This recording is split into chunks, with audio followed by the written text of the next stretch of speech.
Why is this filthy black woman in my boardroom? Sir, your FireWall. Shut up! You reek of bleach and floor cleaner. You're polluting this room full of important people. Someone is copying your confidential data right now. I can see it from here. Graham Townsend burst out laughing. The whole room erupted in laughter. Did everyone hear that? This rotten worm wants to save the company. Brainless idiot, besides cleaning toilets. What the hell do you know? A board member wiped away tears. Graham, where did you find her? Better than Netflix. I can fix it. 6 minutes. Get out before I call security. She left. 6 minutes later, everything she said came true. But what happened next not only silenced him, it brought him to his knees. By 7 the next morning, Crestline Technologies was bleeding from every artery. 11 million client records exposed. Stock price down 19% before the opening bell finished ringing. 3 news vans parked in the loading dock, engines still running, cameras already pointing at the front entrance. Phones on the 22nd floor ringing non-stop since dawn. Board members demanding explanations, investors demanding blood. Lawyers demanding everyone stop talking to anyone about anything until further notice. Graham Townsend stood in his corner office, with his tie from last night still loose around his neck, shirt wrinkled, eyes bloodshot. He hadn't gone home. The head of cybersecurity, a man Crestline paid $400,000 a year, had just delivered the only update his team could offer after 9 straight hours of work. We still don't know how they got in. 9 words, $200 million of damage. And 9 words was all his room full of engineers with actual degrees could give him. But the breach was only half the disaster. By mid-morning, the forensics team found what Iris Fletcher had warned about, the thing Graham had laughed at, the thing the whole room had treated like a joke. The system logs showed that during the breach, while every executive was busy mocking a cleaning woman, 2.3 terabytes of classified data had been silently copied and routed to an external server. Defense contract specifications, client financial records, proprietary encryption algorithms that Crestline had spent 8 years and $90 million developing. All of it, pulled out through the front door like luggage, while the whole building watched the fire and missed the robbery. The breach wasn't just an attack, it was a smokescreen for a heist. And then came the blow that turned a crisis into a catastrophe. Crestline's business development team reported that their direct rival, Iron Gate Systems, had just won 3 major government defense contracts. Contracts Crestline had been heavily favored for, contracts they had spent months preparing. When the team pulled Iron Gate's winning proposals and laid them side by side with Crestline's internal files, the room went cold. Not similar, not inspired by, identical. Same phrases, same diagrams, same proprietary naming conventions that existed nowhere on Earth except inside Crestline's classified servers. Someone had stolen their blueprints, their strategy, their future, and hand-delivered all of it to the enemy. That afternoon, Dennis Caldwell walked into Graham's office without knocking. Dennis was 61, head of facilities, steel-toed boots every day, knew every cleaner by name. He had hired Iris 3 years ago. He had watched what happened in that boardroom through the glass door, because no one ever notices the facilities guy standing in the hallway. No one ever thinks he matters enough to close the blinds. Mr. Townsend, about last night. Not now, Dennis. Yes, now. The woman you threw out of the boardroom, Iris Fletcher. She told you the firewall was going to collapse. She told you data was being copied and leaving this building in real time. She told you exactly how many minutes you had, and she told you, to your face, that she could fix it. Dennis, you called her filthy. You said she was polluting the room. You let your board laugh at her like she was an animal performing tricks. You asked if she could spell FireWall. Then you threatened to call security on her. I don't need a lecture from "She was right, sir," about every single thing. Your engineers, 16 hours in, still can't find the entry point. She saw it in 30 seconds through a glass door. She offered to fix it. You told her to get out. Silence. One more thing. That notebook she carries. I've seen her writing in it on her breaks for 3 years. Firewall architecture, network diagrams, code analysis. 10 years of work in that book. It would make your entire cybersecurity department look like first-year interns. Dennis left. That same afternoon, 2 floors below, Trevor Walsh was pulling his 3rd consecutive all-nighter in the server corridor. 29, junior analyst, the same young man who had smirked at Iris from behind his laptop. 16 hours of running every diagnostic tool Crestline owned. Result? Nothing. He reached for his coffee on a shelf next to the cleaning supply rack, and his hand brushed something wedged between the shelf and the wall. A small book. Leather. Battered. Coffee-stained. Held together with a rubber band that looked older than he was.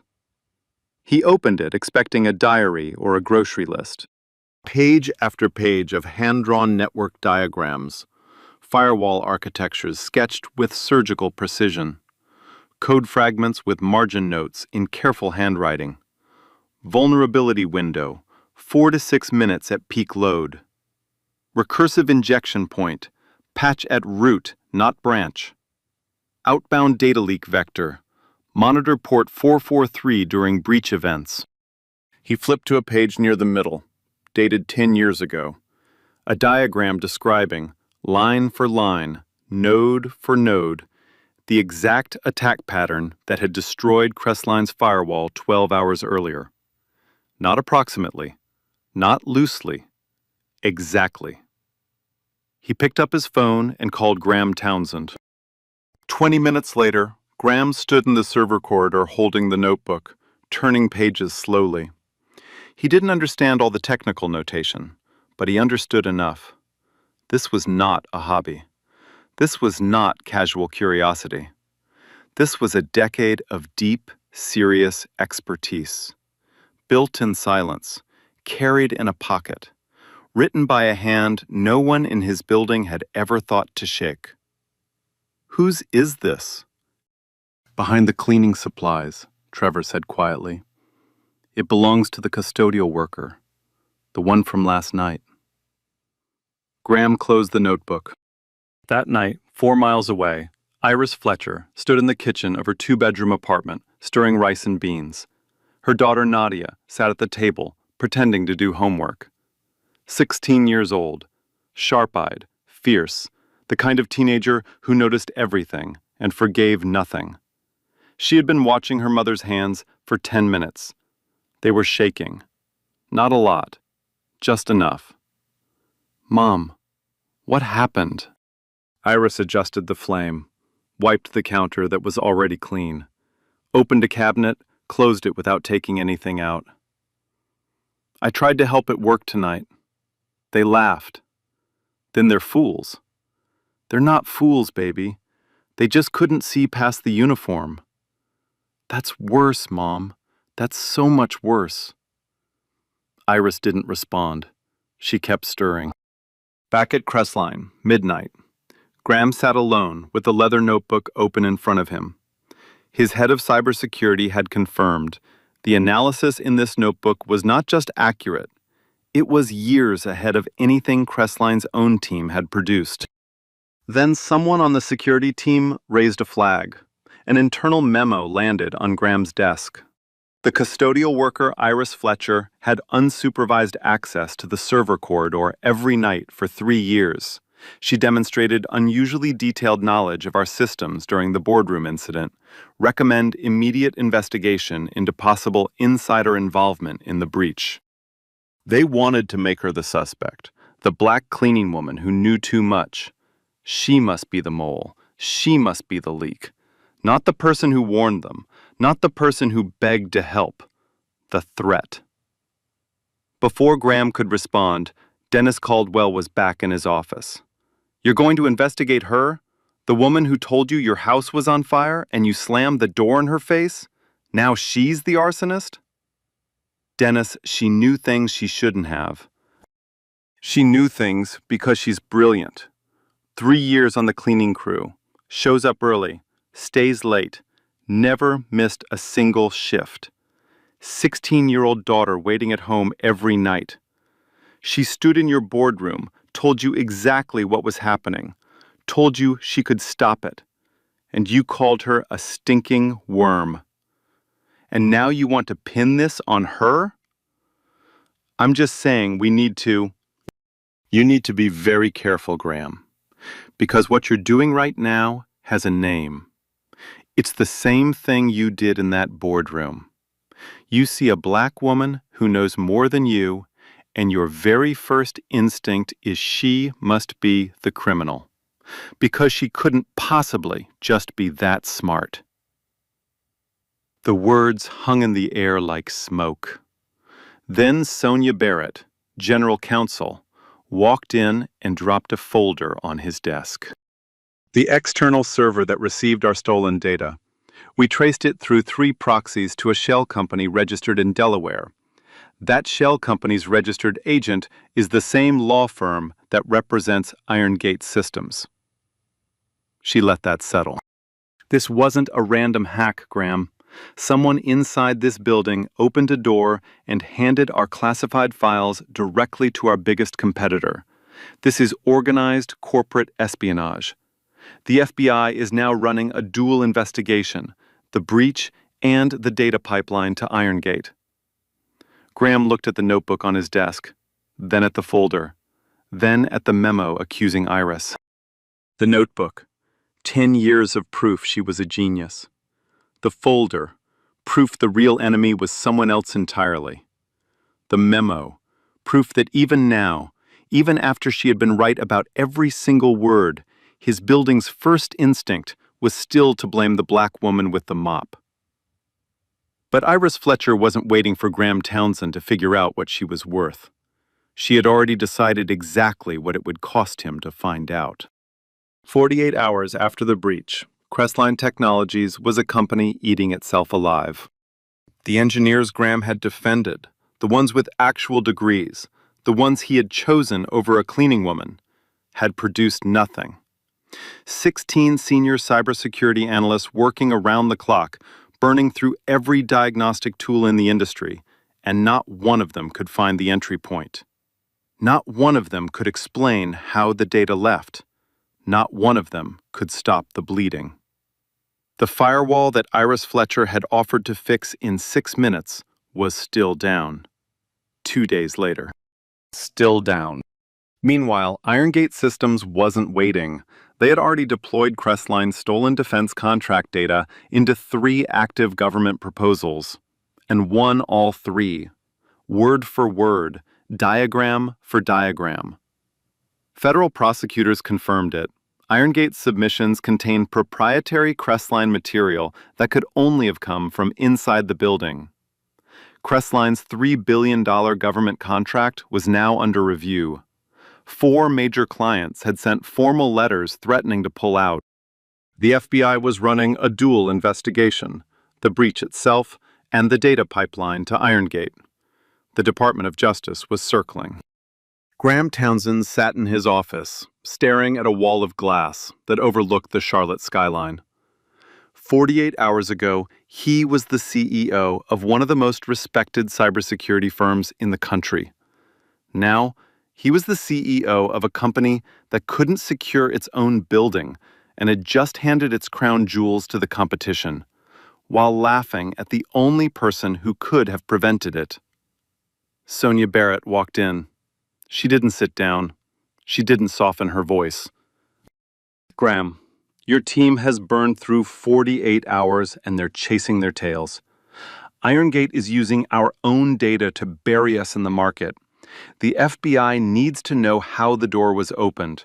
That notebook describes this attack like it was written by the person who designed it. She paused. We need the woman who wrote it. And you need to do it without your ego in the room. Sonia. I'm not asking you, Graham. I'm telling you. The board meets in 72 hours. If you walk in there without answers, you won't walk out as CEO. Bring her in. Graham resisted. He paced. He made 3 phone calls to cybersecurity firms in New York, hoping someone, anyone, could solve this without him having to go back to the woman he had called filthy in front of his entire leadership team. No one could help, not in the time frame he had.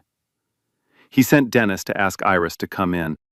The next morning, Iris Fletcher stepped off the elevator onto the 22nd floor of Crestline Technologies, the same building she cleaned every night, the same hallways she mopped, the same elevator she rode with her cart and her bucket and her spray bottles.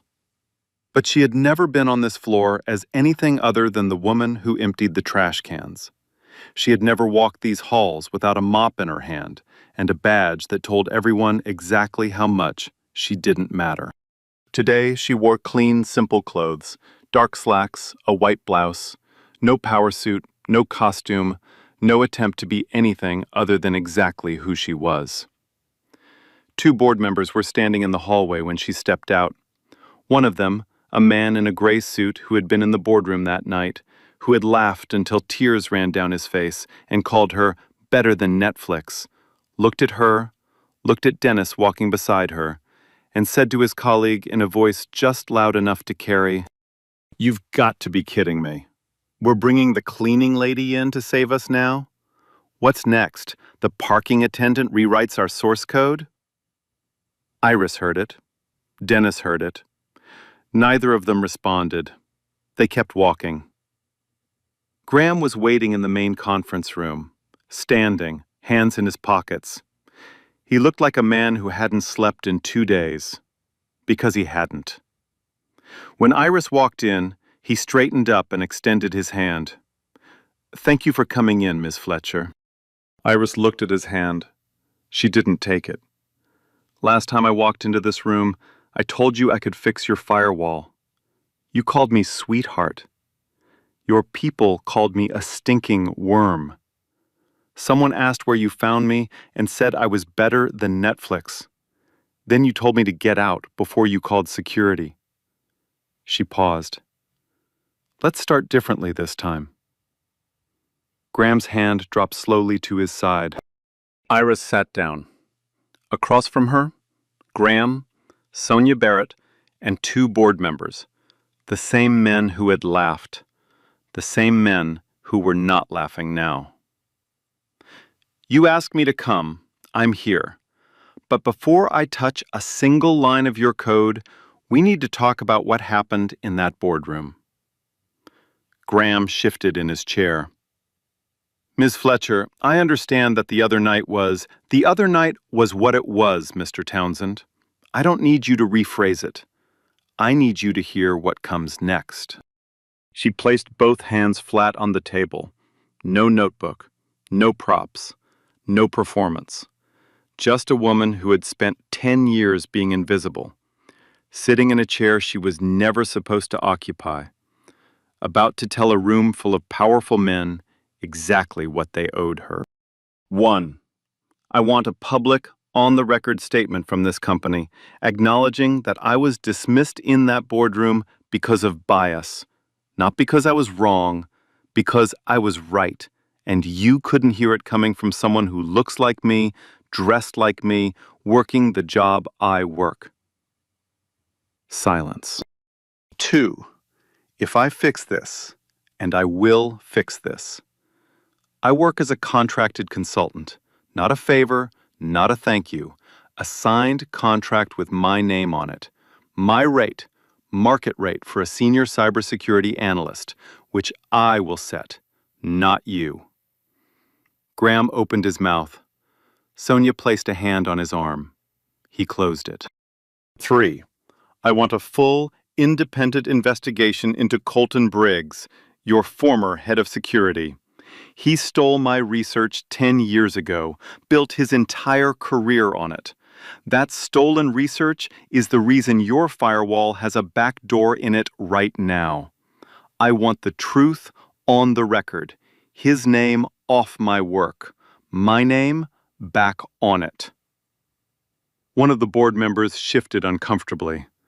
The other one was staring at Iris with an expression that hadn't been on his face 2 nights ago.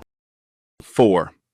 Crestline will fund a cybersecurity scholarship for young people from underserved communities. Full tuition, full support. Named after my grandmother, Lucille Fletcher, who cleaned hotel rooms for 40 years so I could have a chance to sit in rooms like this. Her name goes on it. Permanently. Iris paused. Then she looked directly at Graham Townsend. Not at Sonia, not at the board members, at him. The man who had laughed loudest. The man who had said, "Sweetheart." 5. You will call my daughter. Her name is Nadia. She's 16 years old. And you will tell her, in your own words, not written by your PR team, not rehearsed with your lawyer, what her mother is. Because that girl has spent 16 years watching the world tell me I'm nothing. She watched me come home that night with shaking hands because a room full of white men in expensive shirts laughed at her mother for daring to be smart. She deserves to hear something different. From someone the world actually listens to. The room was so quiet you could hear the ventilation system humming 3 floors above. Graham Townsend sat very still. His face moved through something, not one emotion but several, layered on top of each other like geological strata. Resistance, discomfort, the raw, undeniable recognition that every single word she had just said was earned. He cleared his throat. That's a lot of conditions. Iris didn't blink. No, Mr. Townsend. One humiliation in front of your entire leadership team, being called filthy, being called a worm, being laughed at by 12 grown men while you stood there offering to save their company. That's a lot. These conditions? These are just what it costs to make it right. Sonia Barrett looked at Iris for a long moment. Then she opened her legal pad and began writing. I'll draft the framework for conditions 1 through 4 by end of day. Condition 5 is between you and Mr. Townsend. She turned to Graham. I'd suggest you take it seriously. Graham said nothing. He was looking at Iris the way a man looks at a locked door when he's just realized he threw away the key years ago and never thought he'd need it. The board member in the gray suit, the Netflix one, leaned forward. Miss Fletcher, I want to apologize for what I said the other night. I don't need your apology, Mr. Caldwell. I need your signature on condition 4. Save your sorry for someone who has time for it. He leaned back. Iris stood. She walked to the window and looked out at the Charlotte skyline. The same skyline she saw every night from the 18th floor while she mopped around desks and emptied wastebaskets. Same city, same buildings, same view. But from up here, on the 22nd floor, standing in front of men who had to ask for her help, it looked entirely different. Dennis Caldwell, the only person in the building who had never needed a crisis to see her, walked over and set a cup of coffee on the windowsill beside her. Black, no sugar, the way she always drank it, because he had paid attention. For 3 years, while no one else bothered, Dennis had paid attention. Iris picked up the cup, took a sip, set it back down. She didn't say thank you. She didn't need to. Dennis nodded once and stepped back. Somewhere on the 22nd floor, a conference room full of executives was sitting in silence, reading and rereading 5 conditions written in the handwriting of a woman who had been cleaning their toilets 48 hours ago. And not one of them, not a single one, had any idea what Iris Fletcher was about to uncover in their own servers. A secret that would make the breach look like a parking ticket. They gave her a workstation on the 16th floor, a desk, a monitor, a keyboard, and a security clearance issued so fast IT was still arguing about whether it was legal. Trevor Walsh was assigned as her liaison. The same Trevor who had smirked in the boardroom. He pulled up a chair with his arms crossed. "So, you taught yourself all this? No degree, no certifications, just a notebook?" Iris didn't look at him. Her fingers were already moving across the keyboard. "You've been running diagnostics for 2 days and found nothing. Do you want to spend the next 5 minutes questioning my resume, or do you want to watch me find what you couldn't?" Trevor closed his mouth. 8 engineers on the floor watched from their desks. A senior engineer named Patterson muttered to the man beside him, not quite quietly enough. 200 million on the line, and we're handing the keys to the janitor. Iris heard it. She always heard it. She had been hearing it her entire life. She didn't respond. She worked. Within 45 minutes, she had mapped the breach's entry point. A modified authentication token hidden inside a routine software update pushed into the system 14 months ago from the account of Crestline's former head of security, Colton Briggs. But she didn't stop there. She traced the outbound data stream, the one she had warned about in the boardroom, through 3 proxy servers, Virginia, Ireland, Singapore, to a staging server registered to a shell company in Delaware. She cross-referenced the company's registration with public filings. The shell company's registered agent was a law firm called Whitmore and Associates. She searched their client list. Irongate Systems, 3 entries down. Plain text, hiding in the open. Iris spoke to the room. Not loud, not triumphant. Factual. He didn't hack in. He left the door open on his way out. He's been walking through it every week for 14 months, copying everything. Defense contracts, financial records, encryption algorithms, routing it through 3 proxies to a shell company that feeds directly into Irongate. Your competitor didn't outbid you. They became you, with your own data. Trevor stared at the screen, then at Iris. "We've been looking for a hacker. It was a salesman. It was always an inside job. 10 years ago, he stole my work. Now he's stolen yours. Same man, same method, bigger buyer." Patterson, the one who had called her the janitor, walked over, looked at the screen for a long time, then looked at Iris. "How long did it take you to find this?" 45 minutes. He nodded once and went back to his desk. Over the next few hours, something shifted. The notebook, Iris's battered leather notebook, became a reference document. Team members drifted over, not to question, to learn. She explained attack vectors with hand-drawn diagrams. She taught the way her grandmother had taught her, patiently, assuming intelligence in everyone, even the ones who hadn't shown her the same courtesy. A young black woman on the team, fresh out of college, the only other black face on the floor, stood at the edge of the group watching. Iris noticed her. A small nod between them. No words, just recognition. 2 floors above, Graham Townsend pulled up Iris's employee file. 3 years, perfect attendance, employee of the month twice, a certificate that came with a $25 gift card, and a form letter that probably misspelled her name. Then he pulled up Colton Briggs's hiring file, page 2, under Key Research Contributions. Recursive loop vulnerability in perimeter firewall architecture, detection and patch methodology. Published under Briggs's name. Presented at a national conference. Cited in 3 journals. Graham opened Iris's notebook to the page dated 10 years ago. Same title, same methodology, same diagrams. Iris's handwriting. 14 months before Briggs's publication. Crestline had hired the thief and given the genius a mop. That evening, Graham tried condition 5. He dialed Nadia's number. 3 rings. Hello?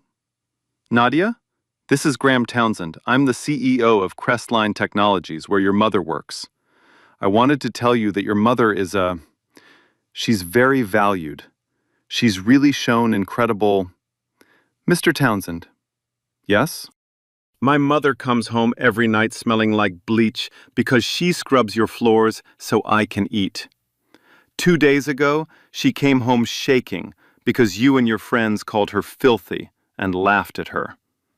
And now you're calling me with a speech that sounds like a robot wrote it? I'm trying to. She doesn't need your corporate language. Say what she is.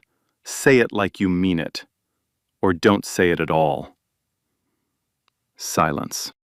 Every word Graham reached for, talented, impressive, valuable, sounded like a press release. 30 years of learning to speak like a CEO, and when a 16-year-old asked him to speak like a human being, he couldn't. I'll call back, Nadia, when I can do this properly. She's waited 10 years. I guess a few more days won't kill her. The line went dead. That night, Iris came home late. The apartment was quiet. Nadia was in bed. On the kitchen counter, a plate wrapped in foil. On the refrigerator, held by a star-shaped magnet, a sticky note in Nadia's handwriting. You're the smartest person I know. Don't let them forget it. N. Iris stood in her kitchen, holding a note written by a girl who had never seen her mother's name on a contract or a door with a title under it. A girl who had only ever watched her mother leave in a cleaning uniform and come home smelling like bleach, and still wrote these words. She opened her notebook, turned past the code, past the diagrams, past 10 years of solitary brilliance, tucked the sticky note between 2 pages near the back. Love beside logic. A daughter's faith pressed between the pages of a mother's genius. She closed the notebook, washed the dishes, turned off the light, went to bed. But Colton Briggs was about to find out that Iris was back in the building, and when he did, he wouldn't try to discredit her. He would try to destroy her, the same way he had 10 years ago. Only this time, the stakes were federal. The Charlotte Observer broke the story on a Wednesday morning. Crestline's $200 million breach, classified data found at rival Irongate, and they laughed at the one person who saw it coming. Side-by-side comparisons of Crestline's classified files and Irongate's winning government proposals. Identical paragraphs, identical diagrams, identical proprietary naming conventions. A timeline. Anonymous quotes from Crestline employees confirming what happened in the boardroom that night. By noon, every major outlet in the country had picked it up. Social media turned a corporate scandal into a movement. Hashtag #IrisKnew trended nationally by 2 p.m. Hashtag Irongate stole it followed an hour later. Hashtag LetHerFixIt hit the top 10 by evening. Crestline's stock dropped another 12%. Irongate crashed 31% in a single session. The Department of Justice opened a formal investigation into Irongate for receiving stolen trade secrets. Irongate's CEO released a statement claiming they had no knowledge of the data's origin. But then the subpoenas came, and the emails came out. Internal communications between Irongate's senior leadership recovered by federal investigators. One email from Irongate's VP of Strategy. Our new consultant is delivering exactly what we need, worth every penny. Another from Irongate's CEO himself. Don't ask questions you don't want answered. Just make sure it keeps coming. The new consultant was Colton Briggs, And what he was delivering was Crestline's classified data. Then Briggs resurfaced, living abroad. His attorney released a public statement, a masterpiece of calculated deflection. The claims regarding stolen research are baseless. Ms. Fletcher was a junior employee terminated for documented performance issues. As a night custodial worker, she had unsupervised access to server rooms every night for 3 years. The question investigators should be asking is not who sold data to IronGate, but who had the access and motive to do so. He was pointing the finger at Iris, the black cleaning woman who knew too much. She must be the mole, not the former head of security with a $4 million IronGate consulting contract, not the man whose back door was still embedded in Crestline's FireWall, the cleaning lady with the mop. Same playbook he had used 10 years ago. Discredit, deflect, destroy. IronGate's legal team amplified it. Their statement, 2 hours later. If there was an insider facilitating data transfer, investigators should look at who had nightly physical access to the servers, not at executives who acted in good faith. Nightly physical access to the servers. They meant Iris. They didn't say her name. They didn't have to. Iris read both statements at a workstation on the 16th floor. Her hands went still on the keyboard. The old wound, the specific, suffocating weight of being accused when you are the one who was wronged. Then she breathed, opened her notebook to a page near the back. A notation in small handwriting, 10 years old. Backup copies stored, external hard drive, safe deposit box, First National, Charlotte. Originals, time-stamped. She looked at Sonia Barrett. He kept the stolen work. He sold your data to IronGate. But I kept the receipts. 2 layers of evidence, both irrefutable. Layer 1, Iris's original research files. External drive from a safe deposit box she had been paying $18 a month to maintain for a decade. Timestamps, version histories, metadata. Every file predated Briggs's published research by 14 months. Layer 2, the IronGate data pipeline. The trail Iris had traced in 45 minutes. Briggs's back door, 3 proxy servers, Delaware Shell Company, direct connection to IronGate. FBI confirmed every node.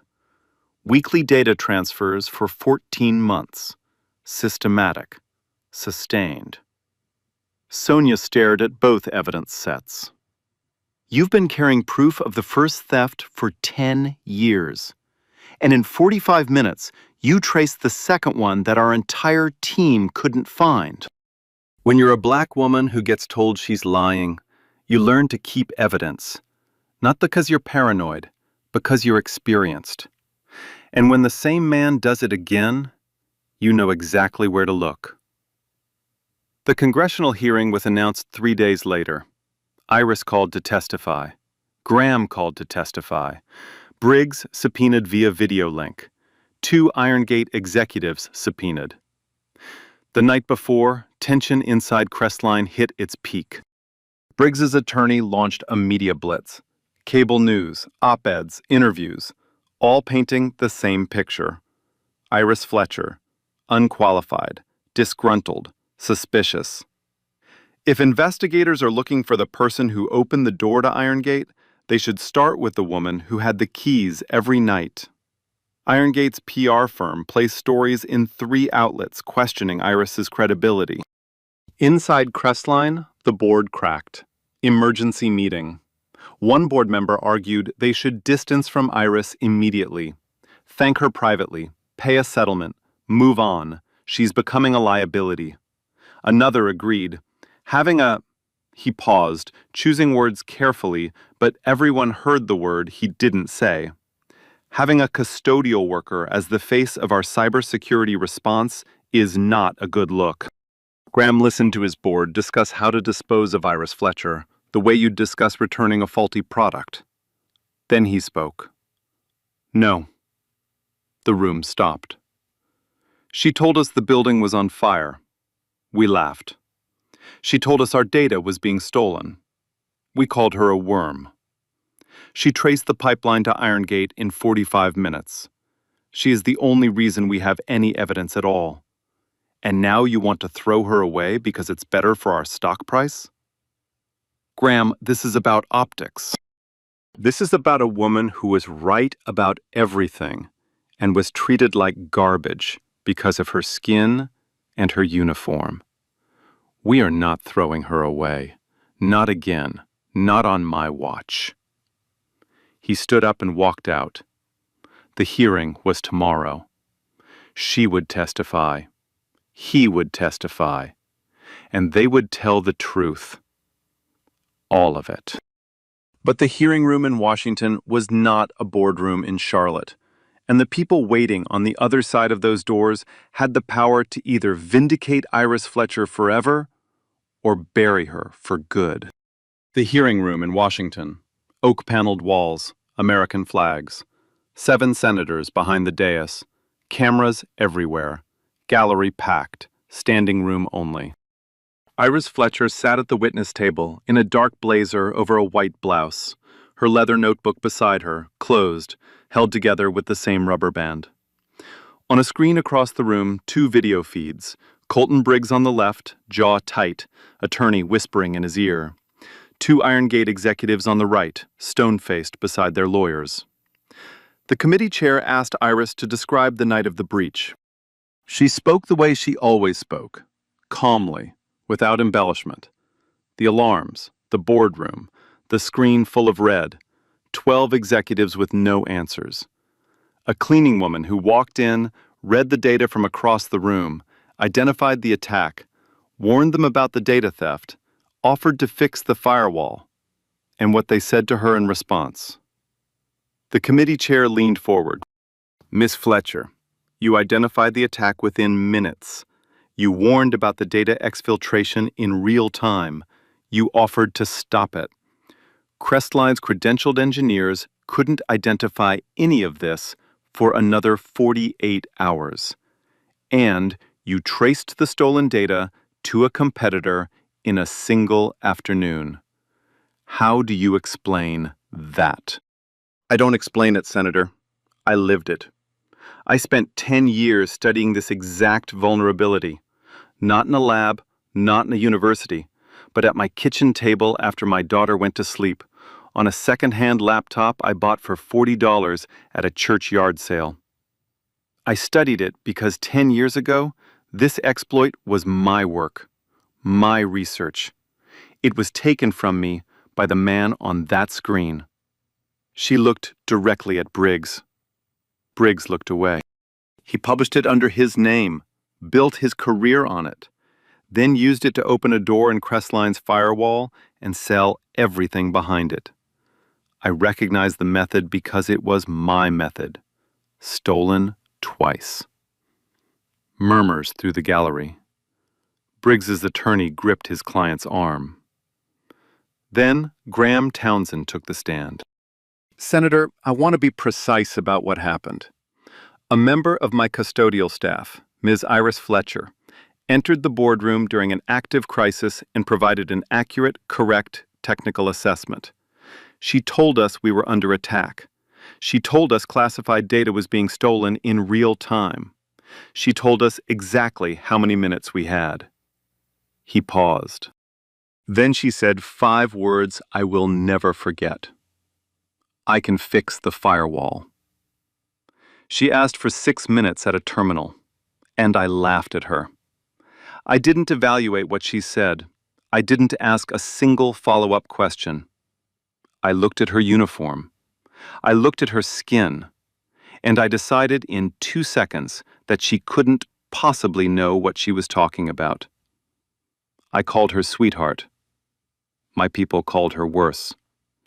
I told her to get out. He stopped, swallowed. She tried again. She said, I remember this exactly. I am telling you, I can fix this. Let me help. And I turned my back on her. That decision cost $200 million and 2.3 terabytes of classified data. But that's not the real cost. The real cost is that a brilliant woman stood in front of me offering to save us, and I couldn't hear her because I was too busy seeing a mop. Silence in the gallery. The committee chair turned back to Iris. Miss Fletcher, you may make a closing statement. Iris opened her notebook, not to read, to touch. 10 years under her fingertips. She looked at the committee. I'm not here for revenge. I'm here because somewhere right now, there's a woman mopping a floor who knows more than the people walking on it. There's a young man stocking shelves who could engineer the systems those shelves sit in. There's a girl at a kitchen table teaching herself what no one would teach her because the door was closed before she ever reached it. I'm here because I stayed. When they stole my work, I stayed in the field, in my notebook, in my mind, on my own time. When they told me I was nothing, I kept learning. Not because I believed them, because I believed me. And I'm asking you, all of you, to stop looking at the uniform, stop looking at the badge, stop looking at the skin, start looking at the person. Because the next time your firewall falls and someone is walking out the back door with everything you have, the answer might be pushing a cleaning cart. And if you laugh, you'll lose more than data. You'll lose something you can't download back. She closed her notebook. The room didn't move. The kind of silence that isn't empty. It's full. The committee chair spoke. Ms. Fletcher, you warned a room full of people that their house was on fire and that someone was robbing them at the same time. They told you to go clean the restrooms. On behalf of this committee, we see you, and we heard you. Iris nodded once. No tears, no collapse. Just a slow, full breath. The kind that comes when something you've held for 10 years finally leaves your body. Briggs's attorney requested adjournment. Denied. Federal prosecutors presented both layers of evidence. Iris's time-stamped original files and the forensic trail linking Briggs's backdoor to Irongate's servers. 14 months of weekly data transfers. $4 million in consulting fees. 3 stolen government contracts.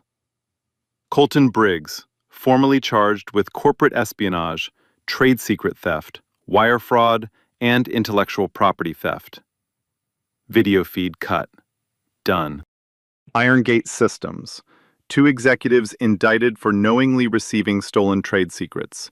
Government contracts suspended. CEO resigned before the week was out. 400 miles south, Nadia Fletcher sat alone at the kitchen table, tears running down her face, watching her mother on the laptop screen. She whispered 2 words to the empty room. That's my mom. But justice wasn't finished.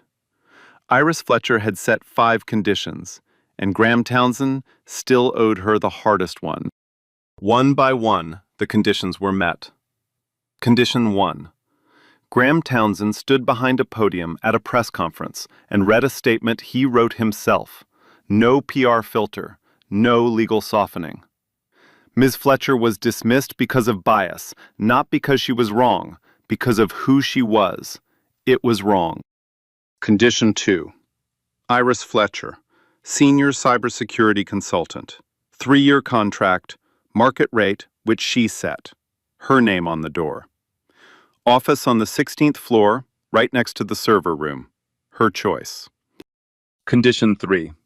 The federal investigation confirmed Iris's original authorship of the FireWall research. Briggs's publication was officially retracted. Corrections issued in all 3 journals that had cited it. For the first time in 10 years, the work carried the name of the person who actually created it. Condition 4. the Lucille Fletcher Cybersecurity Scholarship. $2 million in Crestline funding. 12 students from Charlotte, from rural South Carolina, from communities that look like the one Iris grew up in. Full tuition. Named after a woman who cleaned hotel rooms for 40 years and never touched a computer, but who taught her granddaughter the only algorithm that ever mattered. Condition 5. Graham sat at his desk on a Tuesday evening. The building was quiet. He picked up his phone and dialed. Hello? Nadia, it's Graham Townsend. Silence. Last time I called, you told me to say it like I meant it, or don't say it at all. You were right. I wasn't ready then. I think I am now. When he spoke again, his voice was different. Not a CEO's voice, not a script. Something underneath all of that. Your mother walked into a room full of people with titles and degrees and corner offices. People who had spent their whole careers being told they were the smartest in the building. And she was the only one who knew the answer. She saw what no one else could see. She offered to fix what no one else could fix. And when they laughed at her, when I laughed at her, she didn't break.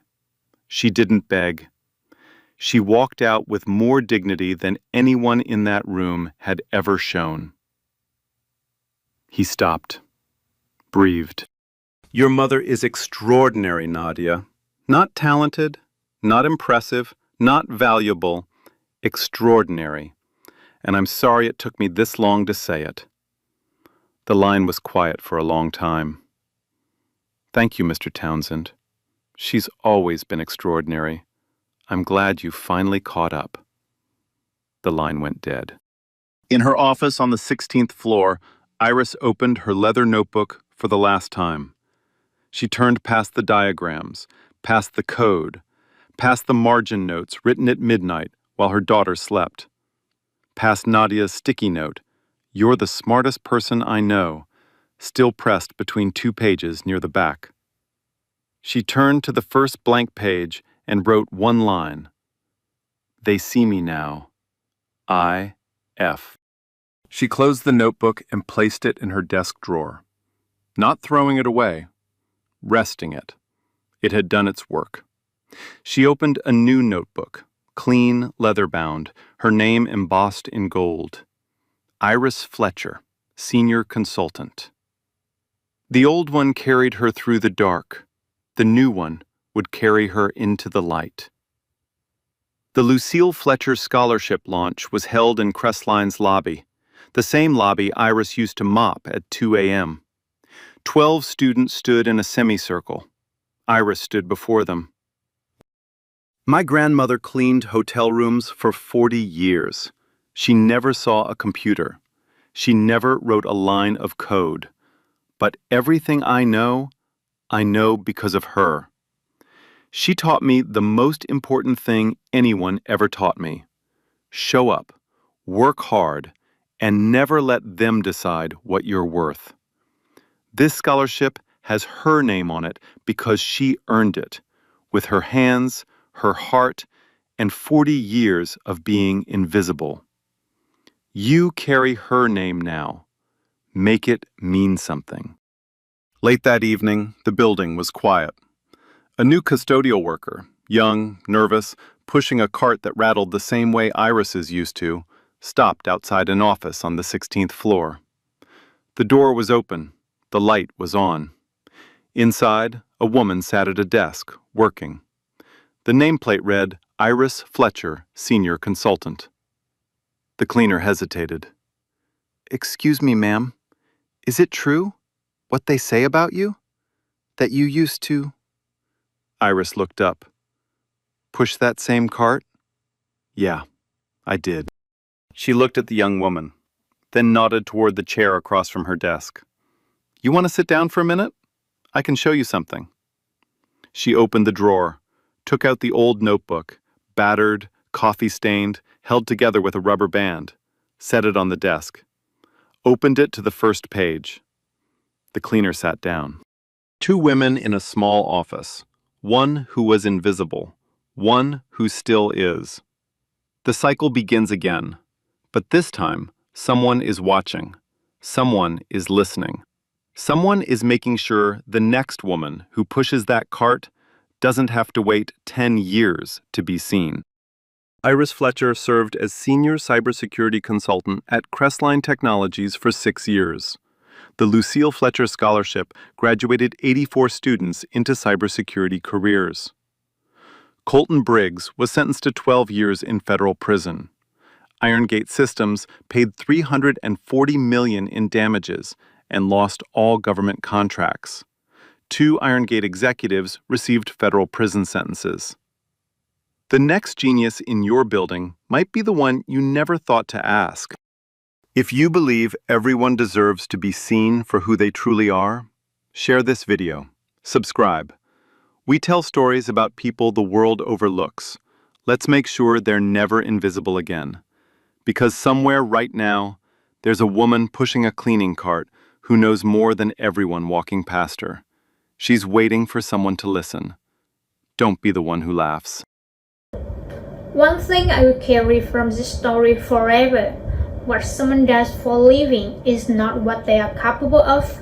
A person can mop your floor at night and outthink your entire team by morning. But the most people never find that out because they see the uniform and they stop looking.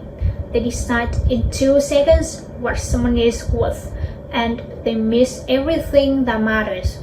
But here's the other lesson, and this one for everyone who's ever been overlooked. Don't stop learning.